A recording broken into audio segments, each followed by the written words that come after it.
கண்ணன் அவதரித்தாருங்கிறத 3 நாள் கொண்டாடினா எதானு தப்பான்னு? ஒரு நாள் தான் கொண்டாடணும்னு இல்லை. அது உங்க பெரியவா என்ன உங்களுக்கு சொல்லி வச்சிருக்காளோ அதன்படிக்கு அதை கொண்டாடின்றுங்கோ. ஆக மொத்தத்தில் 3 நாளும் பக்ஷணம் பண்ணிடுங்க. அதை மட்டும் விட்டுவிட வேண்டாம். ஏன் அது அப்போ நம்ம வீட்டு குழந்தைகளை கேட்டால் என்ன சொல்லும்? நீ 30 நாளும் கொண்டாடு, என்னைக்கு வேணா வச்சுக்கோ, ஆனால் நித்தியமே வச்சுக்கோ, நித்தியமே பக்ஷணம் பண்ணிடும். ராம நவமியும் இதே போல் எல்லா நாளும் கொண்டாடலாமா நாள்? அது குழந்தைகள் ஒத்துக்காது. ஏன்னா பண்ண போகிறது நீர்மோர் பானகம், அவ்வளவுதான் அவர் சாப்பிட போறார். அதை நித்தியமே கொடுத்துட்டு இருந்தா இல்லை இல்லை. ஸ்ரீ ஜெயந்தி நித்தியம் இருக்கணும், கிருஷ்ண கோகுலாஷ்டமி நித்தியம் இருந்தால் நிறைய தின்பண்ட பணியாரங்கள்லாம் கிடைக்கும் இல்லையோ. ஆக மொத்தத்தில் கண்ணன் அவதரித்தார். ஏஷ நாராயண ஸ்ரீமான் க்ஷீரார்ணவ நிகேதனஹா நாகபர்யங்கம் உத்ஸ்ரிஜ்ய ஹியாகதோ மதுராம் புரின். ஸ்ரீவைகுண்டத்தில் நாராயணனாக இருந்தவர் அங்கிருந்து சென்று பார்க்கடலில் சயனித்தார். அங்கிருந்து புறப்பட்டு நம்போன்றவர்களை ரட்சிக்க மதுரா நகரத்துக்கு கண்ணனாக அவதரித்தார்னு இந்த ஸ்லோகம் சொல்றது. ஏஷ நாராயணா ஸ்ரீமான் ஸ்ரீமான் க்ஷீரார்ணவ நிகேதனஹா, திருப்பார்க்கடலில் போய் சயனித்தார். க்ஷீரார்ணவ நிகேதனஹா நாகபர்யங்க முத்ஸ்ரிஜ்ய, அங்கிருந்து புறப்பட்டார். ஆகதோ மதுராம் புரியும், மதுரா நகரத்தை வந்து அடைந்தார். அடைந்த அப்புறம் அன்னைக்கு ராத்திரியே கிளம்பினார், யமுனையை தாண்டினார், கோகுலத்துக்கு போய் சேர்ந்தார். மொத்த சரித்திரமே அப்புறம். பிறந்த சரித்திரம் மட்டும் மதுரை, வளர்ந்த சரித்திரம் அத்தனையுமே அப்புறம். எல்லாரும் தான் பிறக்கிறோம், எல்லாரும் தான் வளர்றோம். நீங்களாம் பிறக்கலையா? நான்லாம் வளரலையா? எல்லாரும் பண்ணியிருந்தாலும் கீதையில கண்ணன் தான் பிறந்து தான் வளர்ந்ததை தனிச்சிறப்பாக சொல்லுகிறார். ஜன்ம கர்மச்ச மே திவ்யம் ஏவம் யோவேத்தி தத்வதா தியக்த்வா தேகம் புனர்ஜன்மன இதி மாமேதி சோர்ஜுனா. நான் பிறந்தேன் என்பதையும் வளர்ந்தேன் என்பதையும் உண்மையை தெரிந்து கொண்டு யார் நன்கு அனுபவிக்கிறானோ அவன் திரும்ப பிறப்பதில்லைங்கிறார். ஜன்ம கர்ம, ஜன்மான பிறப்பு, கர்மான வளர்ப்பு, அவர் செய்ததெல்லாம். நம்மாழ்வார் சொல்லும்போது பிறந்தவாறும் வளர்ந்தவாறும் பெரிய பாரதம் கை செய்து ஐவர்க்கு திறங்கள் காட்டியிட்டு செய்து போன மாயங்கள். தெரிஞ்ச பாட்டு சொல்றேன். ஒருத்தி மகனாய் பிறந்து ஓரிரவில் ஒருத்தி மகனாய் ஒளித்து வளரான்னு ஆண்டாளுடைய திருப்பாவையில 25வது பாசுரம். ஒருத்தி மகனாய் பிறந்தார், இதோ தேவகி நந்தகோபா, தேவகிக்கும் வசுதேவருக்கும் குழந்தையா பிறந்துட்டார். ஒருத்தி மகனாய் பிறந்து ஓரிரவில் ஒருத்தி மகனாய் ஒளித்து வளர, அதே ராத்திரியில மறைஞ்சு இன்னொரு இடத்துல போய் வளர ஆரம்பிச்சிட்டார். எங்கேயான பிரசவ அறையிலிருந்து அன்னைக்கு ராத்திரிக்குள்ள ஒரு குழந்தைய தூக்கின்னு போவாளா? பெத்த இப்போதான் குழந்தைய பிறந்திருக்கு, அது பாடலை பால் குடிக்கல, ஒன்றுமே இல்லை. இதுக்குள்ளே இங்கேருந்து அங்கே போய் விடணுமா? 100 பேர் கொல்றதுக்கு காத்துட்டு இருப்பானா. இதுதான் அவருடைய நிலைமை. நமக்கெல்லாம் இந்த மாதிரி கட்டம்லாம் இல்லவே இல்லை. நமக்காக அவர் பிறந்தால் அவரும் கட்டப்படணும். நமக்கு என்ன, நம்ம ராசி நம்ம ஜாதகம்னு ஒன்று சொல்லுவா பாருங்க, ரொம்ப வசதி. அப்பாவா புலம்புறதுக்கு இதை நன்னா பயன்படுத்திப்போம். என் ராசியே இப்படித்தான், என் ஜாதகமே இப்படித்தான்.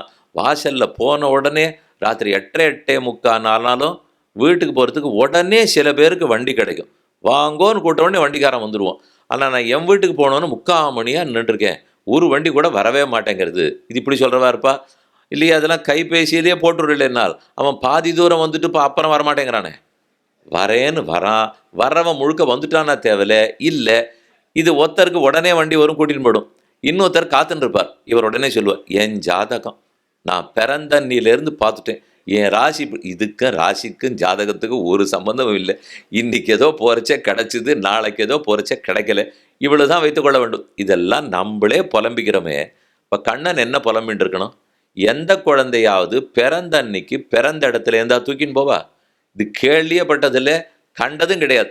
ஆனால் இது நடந்ததுன்னு சொன்னால் நமக்காகன்னு இந்த பூலோகத்தில் வரும்போது இந்த லோகத்துக்கே இருக்கிற ஒரு தன்மை, யார் வந்தாலும் பட்டுத்தாகணும். அது ஜீவாத்மாவான நாம் பிறந்தாலும் பட்டுத்தாகணும், பரமாத்மாவே கீழே வந்தாலும் பட்டுத்தாகணும். சின்ன வித்தியாசம், படணும்னு எனக்கு தெரிஞ்சு வந்து படுறேன். நான் தானே என் கர்மத்தினால வந்திருக்கேன். ஆனால் அவர் கர்மத்தினால வந்து படலை, கருணையால் வந்து பட்டுருக்கார்.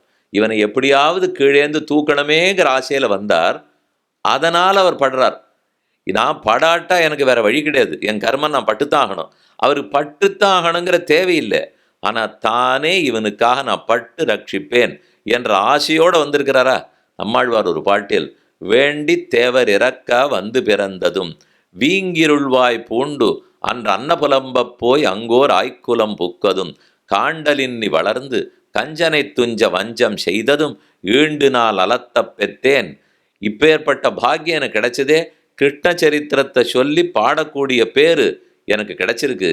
வேண்டி தேவர் இறக்கா வந்து பிறந்ததும் தேவர்களெல்லாம் வைகுந்தத்தில் போய் பிரார்த்திக்கிறார். கம்சன் முதலானோர் பாடு தாங்கவில்லை. இந்த இடத்துல தான் துஷ்ட நிரசனம்ங்கிறத புரிஞ்சுக்கணும். சாதுக்களை ரட்சிக்கிறதுக்காக கண்ணன் பிறக்கிறார், துஷ்டர்களை அழிக்கிறதுக்காக பிறக்கிறார்னு பார்த்தோம் இல்லையோ. இது ரெண்டும் நடந்தா தர்மம் தானே நிலைநாட்டப்படும். இது தனியாக ஒன்றும் பாடப்பட வேண்டாம். துஷ்டர்கள்லாம் இல்லை, சாதுக்கள்லாம் இருக்கான்னா தர்மம் எங்கே படப்படுது? அது தானே நடக்கத்தானே போகிறது. அப்போ சாது பரித்ராணம், துஷ்ட நிரசனம், தர்ம சம்ஸ்தாபனம், இதற்காகத்தான் கண்ணன் அவதாரம் பண்ணியிருக்கார். 3 விதமான துஷ்டர்கள்னு அவர் வாழ்க்கையில் பார்க்கலாம். இவ எல்லாரையும் நீங்கள் கேள்விப்பட்டிருப்பீள். ஆனால் இது எப்படி 3 விதமாக இருக்குங்கிறது அப்புறம் தான் புரிய போகிறது. முதல் விதம், அவர் பிறந்த உடனே கோகுலத்துக்கு போய் எதிர்த்து வந்தாலோ இல்லையோ, கம்சனை எதிர்த்தார். கம்சன் அனுப்பிச்சு வச்சு பூத்தனையிடத்திலேருந்து தொடங்கி சகடாசுரன், திருணாவர்த்தாசுரன், அரிஷ்டாசுரன், பிரலம்பாசுரன், அகாசுரன், தேனுகாசுரன், எத்தனையோ பேர். கடைசியில் வந்தது கேசிங்கிற அசுரன். முதல்ல பூத்தனா, கடைசியில் கேசி. இதுலேருந்து அது வரைக்கும் இத்தனை பேர் வந்தார்களா? கொல்லணுங்கிற எண்ணத்தோடு வந்தவா. கண்ணனை அழிக்கணுங்கிறதுக்காக கம்சனால் ஏவப்பட்டு வந்தவர்கள் 1 கோட்டின்னு முதல்ல வச்சுங்க. இவர்கள் எல்லாரையும் அழிச்சிட்டார். அதுக்கு அடுத்தது மகாபாரத போர், பெரும் போர். நடுவில் இருக்கிறதெல்லாம் விட்டுடுவோம். பாரத போரில் 2 பேருக்கு சண்டை. இவருக்கு அவளுக்கும் ஒன்றுமே இல்லை. இவர் சண்டையாது, பாண்டவர்களுக்கும் கௌரவர்களுக்கும் சண்டைன்னு இவரை யார் கொல்ல வந்தா? கடைசி வரைக்கும் இவரை பேரில் யாரும் அடிக்கவும் இல்லை. பார்சாரதி பெருமாள் அம்பை வாங்கிட்டு நிற்கிறார். நீங்கள் போய் திருவல்லிக்கேணியில் சேவிச்சினால் முகமத்திலையும் பொழிஞ்சிருக்கேன்னா எல்லாம் அவன் விட்ட அம்பு. இன்னார் இன்னார் பீஷ்மாச்சாரியர் விட்ட அம்பெல்லாம் தன்னுடைய முகத்தில் தாங்கிட்டு இருக்கார். இவர் சண்டைக்கே வரலை. இவர் இந்த பட்சம்னு சொல்லலை, அந்த பட்சம்னு சொல்லலை. ஆயுதம் எடுக்க மாட்டேன்னு வேற பிரதிக்க பண்ணிவிட்டார். இத்தனை இருக்கிறச்சே எவ்வளோ பெரிய சண்டை பாருங்க. ஆனால் அந்த சண்டையில் தான் இவர் மொத்த பேரையுமே அழிச்சுட்டாருங்கிறது புராணம். இவர் சண்டையை போடலை. ஆனால் இவர் சண்டை போட்டத்தில் அழித்தது 10 பேர் கோகுலத்தில். ஆனால் இவர் போடாத சண்டைக்கு அழித்தது லட்சக்கணக்கான பேர். இது என்னன்னே நமக்கு புரியாது. இவர் ஒரு பக்கத்துலையும் இல்லை, இவர் சண்டையும் போடலை, இவர் ஆளே இல்லை. ஆனால் இவர் எப்படி இத்தனை பேரை கொன்னார்? இந்த 2 கட்சிக்குள்ளே பாண்டவர்கள் கட்சி எல்லாம் ஜெயிக்க விட்டுட்டார். இல்லை, எல்லாருமே போயிட்டா. பாண்டவர்கள் பக்கம் இருந்த போராளிகள் எல்லாரும் போயிட்டா, கௌரவர்கள் பக்கத்தில் இருந்தவாள்லாம் போயிட்டா. பாக்கி யார் தெரியுமோ? 5 பேர் தான். இந்த பக்கத்தில் 5 பேர், அந்த பக்கத்தில் ஒரு 2 பேர். இந்த 7 பேரை மட்டும்தான் அவர் பாக்கியை வைத்தார். பாக்கி அத்தனை பேரையுமே முடிச்சுட்டார்னால் இது என்ன மாதிரி போரு? இது என்ன மாதிரி விரோதிகள்? எதற்காக இப்படி பண்ணார்? இது 2வது வகை. இவரே ஆள் இல்லை, ஆனால் பண்ணியிருக்கார். இதுக்கு மேலே 3வது வகை இன்னும் மோசம். அது இன்னும் பெரிய சண்டை. எதிர்கட்சியே இல்லை, உள்ளே இருக்கிற கட்சிக்குள்ளே சண்டை. சாமி, இந்த கட்சியோட அந்த கட்சி சண்டை போட்டால் கூட நியாயமாக இருக்குது. ஆனால் அதுக்குன்னு நம்ம கட்சிக்குள்ளேயே போட்டுக்கலாமானால் யாதவர்கள் அத்தனை பேரோடைய சண்டை வந்து அத்தனை யாதவர்களையும் அழித்து தானும் அதே அம்பு கிழக்காகி ஸ்ரீவைகுண்டத்துக்கு திரும்பி போயிட்டார். இது 3வது நடந்தது. 3 பேரையும் கொஞ்சம் நீங்களே சீர்தூக்கி வித்தியாசப்படுத்தி பாருங்க. 1 கண்ணனை கொல்லணுங்கிறதுக்காக வந்தது. 2 கண்ணனுக்கு அவர்களுக்கும் ஒன்றுமே இல்லை. ஆனால் யாரோ 2 பேருக்கு பங்காளி சண்டை. இவ்வளோதாங்க நடக்கிறது. பாண்டவர்களுக்கும் கௌரவர்களுக்கு இருந்து பங்காளி சண்டை. அதுக்குள்ளே புகுந்தார், மொத்த பேரையும் அழிச்சு விட்டுட்டார். 3வது பங்காளியும் இல்லை, ஒரே பக்கம் அத்தனை பேரும் கண்ணனோட குலாவிண்டு, ஒருத்தன் காலில் தலையை போன்றிருக்கான், ஒருத்தன் தோளில் தலையை போன்றிருக்கான், அடைங்கிறான், அங்கங்கிறான். அவ்வளவு நெருக்கமான யாதவர்கள் அத்தனை பேரையும் அழிச்சு 52 கோடி பேர். ஒருத்தன் இல்லை, 2 பேர் இல்லை. நீங்கள் துவாரகையில் நீங்கள் சேவிக்க போனீங்கன்னால் கோமதி துவாரகான்னு சொல்லணும் இல்லையோ, மேற்கு சமுத்திர கரையில் இருக்கிறது கோமதி துவாரகா. அங்கே கோவில் ஏறி போகிறதுக்கு 52 படிக்கட்டுகள் இருக்கும். இது ஏன் 52ன்னு கேட்டால் ஊர்க்காரா ஸ்தல புராணத்துலேயும் சொல்லுவா. 52 கோடி பேர் யாதவர்களே இந்த இடத்துல கண்ணன் வந்து குடிபுகுத்தினார். கடைசியில் அத்தனை பேரையும் அழிச்சிட்டார். ஏன் அழித்தார்? அதுக்கப்புறம் போவோம். ஆக மொத்தத்தில் 3 பேர் தெரியுறதா? அசுரர்களெல்லாம் அழித்தது முதல்ல நியாயம். 2வது கூட போனால் போகிறது பங்காளி சண்டை. 3வது உட்கட்சி, உள்ள இருக்கிற கட்சிக்குள்ளேயே மொத்த பேரை அழிச்சார். அழிச்சதோட விடலை, உங்கள் யாதவர்களுக்குள்ள நானும் ஒருத்தன் தானேன்னு பேர் வைத்து கொண்டு பிராபாச க்ஷேத்திரம்னு பேர், பாலுகா தீர்த்தம் இந்த இடம் குஜராத்தில் வெராவல்னு இடம் சொல்லுவா. பெரிய தொழிற்பேட்டை. அந்த இடத்துக்கு பக்கத்தில் தான் இருக்குது. இன்னைக்கு போனோன்னா அந்த கூட்டம் அன்னைக்கு யாருமே இல்லையாம். கண்ணன் பரமதத்துக்கு கிளம்பி போறச்சே ஒருத்தர் கூட வேடிக்கை பார்க்க ஆள் கிடையாது, யாருமே இல்லை, அவர் மட்டும் போனார். ராமன் பரமதத்துக்கு கிளம்பி போறச்சே ஒருத்தர் கூட மிச்சமே இல்லை. இங்கே யாரையுமே விடலை. அவர் தன்னோட அயோத்தியாவாசிகள் மொத்த பேரையும் ஸ்ரீவைகுண்டத்துக்கு அழைச்சின்னு போனார். சாட்சி 10 கோடி பேர். ஆனால் இங்கே ஒருத்தர் கூட சாட்சியே கிடையாது. எல்லாரையும் விட்டுட்டு தான் போயிருக்கார். கிளம்பினார்னே ஒருத்தருக்கும் தெரியாது. கைப்பிடித்த பத்தினிமார்களுக்கு கூட தெரியாது. கண்ணனுடைய மனைவிகள் கூட அந்த இடத்துல இல்லை. தேரோட்டி இல்லை, அம்ப விட்டவன் இல்லை, ஒத்துருமே இல்லை. நேர் எதிர்பாருங்க. அது பகல் அவதாரம், இது ராத்திரியில் அவதாரம். அது சூரிய குலம், இது சந்திர வம்சம். அது பகல்லே அவரும் நேர்மேனே வாழ்ந்தார். இவர் திருடுவார், பொய் சொல்லுவார், எது வேணுனாலும் பண்ணுவார். அவர் ஏகதார விரதன், ஒரே ஒரு மனைவி தான். ஆனால் இவரோ 16,108 பேரை கல்யாணம் பண்ணிட்டார். எதுவானா 2 பேருக்கும் ஒத்து போகிறதோ, ஆனால் அனுபவம் மட்டும் ஒத்து போகிறது. அவரையும் ரொம்ப நேரம் அனுபவிக்கலாம். நேற்றுக்கு அவர் தலைப்பு, இன்னைக்கு இவர் தலைப்பு. எல்லாரும் ஒரே அதிகாரி தான் வந்து கேண்டிருக்கீர். சொல்கிறவரும் ஒருத்தர் தான், கேட்குறவாளும் ஒருத்தர் தான். எல்லாரும் சிரிச்சுன்னு கேண்டிருக்கீள். ஒன்று கூட ரெண்டுத்துக்கும் சம்மந்தமே இல்லை. இவர் அத்தனை விதத்துலையும் வேற, அவர் அத்தனை விதத்துலையும் வேற. ஒரே ஒரு சம்பந்தம் என்ன தெரியுமா? 2 பேரும் ஸ்ரீமன் நாராயணன் அவதாரம். இப்படிங்கிறத ஒன்றை கொண்டு தான் நாம் எடுத்துட்டாகணும். இத்தனைக்கும் ராமாயணத்தில் எந்த உபதேசமும் இல்லை, பண்ணித்தான் காட்டுவர் அவர். ராமனை பொறுத்த வரைக்கும் செஞ்சு காட்டுவார். கண்ணனை பொறுத்த வரைக்கும் அவர் செஞ்சதை பார்த்து நடக்கவே கூடாது, சொன்னதை கேட்டு மட்டும்தான் நடக்கணும். அவர் கீதையில் என்ன சொல்லியிருக்காரோ அதை பார்த்து நடக்கலாம். இல்லை அவரும் திருடி காமிச்சாராம், பொய் சொல்லி காமிச்சாராம், 16,000 பேரை கல்யாணம் பண்ணிட்டாராம். அதனால் கண்ணன் எவ்வழி அடியேனும் அவ்வழி அப்படின்னு ஞான பேர் வச்சுட்டு நம்மளும் அதை போலேன்னு பண்ண ஆரம்பித்தோம்னால் 6 ஊர் ஒத்துக்காது. மறுநாளே நமக்கு பெரிய ஆபத்து தான் வந்து சேரும். அது செய்ய முடியாது. ராமன் என்னென்ன நடத்தி காட்டினாரோ அதை பார்த்து செய்யலாம். கண்ணன் என்னென்ன உபதேசம் பண்ணியிருக்காரோ அதை பார்த்து தான் செய்ய வேண்டும். ஆக எம்பெருமான் அவதரித்தார். துஷ்ட நிரசனத்துக்காக பிறந்தார். 3 வித துஷ்டர்கள் யாராக இருந்தாலும் அவர் வச்சிருக்கிற தர்மம்ங்கிற குறியீடு, அதை தாண்டி தப்பு வழிக்கு யார் போனாலும் அழிச்சிடுவாருங்கிறதே இந்த சாட்சி. நீ பங்காளியா இருந்தா அழிக்க மாட்டார், வேண்டியவனா இருந்தா அழிக்க மாட்டார், வேண்டியவனா இருந்தா தூக்கி விட்டுடுவார். இது எதுவுமே அவர் செய்ய மாட்டார். அவரை பொறுத்த வரைக்கும் தர்மசாஸ்திரம் வேதங்கள் என்ன சொல்லுமோ அதுதான் அவருடைய திருவுள்ளம். அதன்படிக்கு நடந்தால் பயத்தை போக்குவார். அதன்படிக்கு நடக்கவில்லை என்றால் அவரே பயத்தை உருவாக்குவார். விஷ்ணு சஹஸ்ரநாமத்தில் 2 திருநாமங்கள், பயகிருத்து பயநாசனஹா. பயத்தை உண்டு பண்றார், பயத்தை போக்கடிக்கிறார். அந்த இடத்துல பராசர பட்டர் வியாக்கியானம் பண்றார். பயகிருத்துனால் சாஸ்திரத்தின்படி நடக்காதவர்களுக்கு பயத்தை உண்டு பண்ணுகிறார். பயநாசனஹானால் சாஸ்திரத்தை ஒட்டி ஒத்துக்கொண்டு அதன் வழி நடப்பவனுக்கு பயத்தை போக்குகிறார். அதனால பயகிருத்து அவர் தான், பயநாசனன்னு அவர் தான். ஒருத்தரே வேண்டியவராக இருப்பார், வேண்டாதவராக இருப்பார். இருப்பார். நான் உண்மையா இருந்தால் எனக்கு வேண்டியவராக இருப்பார், நான் பொய் சொன்னேன்னா எனக்கு வேண்டாதவர் ஆயிடுவார். இப்படிக்காகத்தான் கண்ணன் வந்து அவதரித்தார். ஜாதோசி தேவதேவேஷ சங்க சக்கர கதாதர. பிறக்கும்போது தெய்வ வடிவத்தோடையே தான் பிறந்திருக்கார். நம்மாட்டம் ஊர் குழந்தைகளாட்டம் அவர் பிறக்கவில்லை. ஜாதோசி பார்த்த வசுதேவர் கண்ணனை பார்த்து சொல்லுகிறார், தேவதேவேஷ சங்க சக்கர கதாதர. சங்கு சக்கரங்களை தரித்திருப்பவரே, தேவதேவேஷனே, அமானுஷ்யமான சக்தியோடு பிறந்தவரே, எங்களை அனுகிரகித்ததற்காக பிறந்திருக்கிறீர் அப்படின்னு தான் பாகவதத்தில் தொடக்கமே ஸ்லோகம். நல்ல பிறக்கும்போது தன்னை மரச்செண்டெல்லாம் அவர் வரவே இல்லை, தான் ஆறுன்னு சொல்லி கொண்டு தான் வந்தார். இதுவும் ராமனுக்கும் இவருக்கும் பெரிய வித்தியாசம். அவர் பிறந்தன்னிலேருந்து போனன்னி வரைக்கும் தான் நாராயணன்னு வாயே திறக்க மாட்டார். ஒருத்தர்கிட்ட யார் கொண்டாடினாலும் ஒத்துக்க கூட மாட்டார். ராமராவண யுத்தம் முடிந்தது. ஆகாசத்தில் தசரதனை முன்னிட்டு கொண்டு தேவர்கள் எல்லாரும் கூடியிருக்கா, கொண்டாடுற எல்லாரும். பவான் நாராயணோ தேவகா, நீதான் நாராயணன், நீதான் தேவதேவன், எப்பேற்பட்ட காரியத்தை தேவர்களுக்காக பண்ணியிருக்கேன்னு கொண்டாடுறா. ராமன் கை கூப்பிண்டு கீழ் விழுந்து நமஸ்கரித்து, இல்லை ஆத்மானம் மானுஷம் மன்னே ராமம் தசரதாத்மஜம். எனக்கு ஏதானு கொண்டாடி நல்லது சொல்கிறதா இருந்தால் ஒரே ஒரு ஒத்தாசை பண்ணுங்க. தசரதன் வந்திருக்காரே, அவர் பிள்ளை ராமன்னு சொன்னால் போரும். என்ன நாராயணன் விஷ்ணு இதெல்லாம் சொல்லவே வேண்டாம். தசரதன் பிள்ளை தாசரதி, ஒரு முக்கியமான பேர்.